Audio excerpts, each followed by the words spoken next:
لیکن اس سے پہلے ہم لے لیتے ہیں ایک کال. محمود حسین صاحب راجستھان سے مخاطب ہیں. خیر مقدم ہے محمود صاحب, کیا جاننا چاہ رہے ہیں؟ السلام علیکم. وعلیکم السلام. مولانا میں یہ جاننا چاہ رہا ہوں آپ سے کہ جیسے سونا چاندی جیسے 2-3 ڈالر ہے اور ویسے 1 لاکھ 1.5 لاکھ روپے اس سے زکات بنے گی نہیں بنے گی بتا. جی مولانا صاحب. وعلیکم السلام ورحمۃ اللہ وبرکاتہ. آپ کو میں معیار دیتا ہوں, آپ خود اپنے ایریے میں سونے کا ریٹ معلوم کر کے آپ بڑی آسانی کے ساتھ پہنچ سکتے ہیں, بلکہ کئی لوگوں کو بتا بھی سکتے ہیں.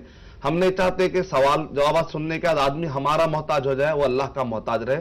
ہم وہ انفارمیشن بہت ہی کلیئر انداز میں آپ کو بتلا رہے.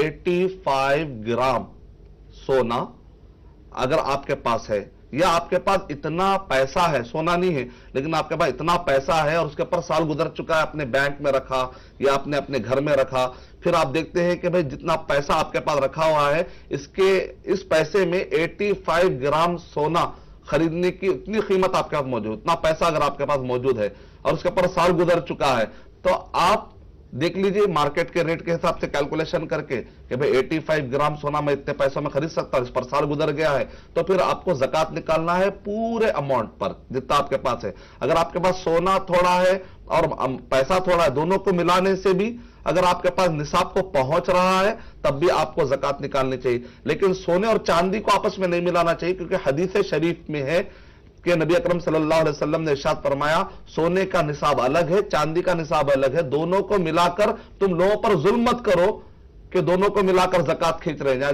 یعنی جو عمال کو بھیجاتے تھے نبی اکرم صلی اللہ علیہ وسلم کلیکٹ کرنے کے لیے, تو ان سے کہتے تھے خبردار لوگوں پر ظلم نہ کرنا, سونا چاندی کی ملا کر زکات ان سے نہیں لینا.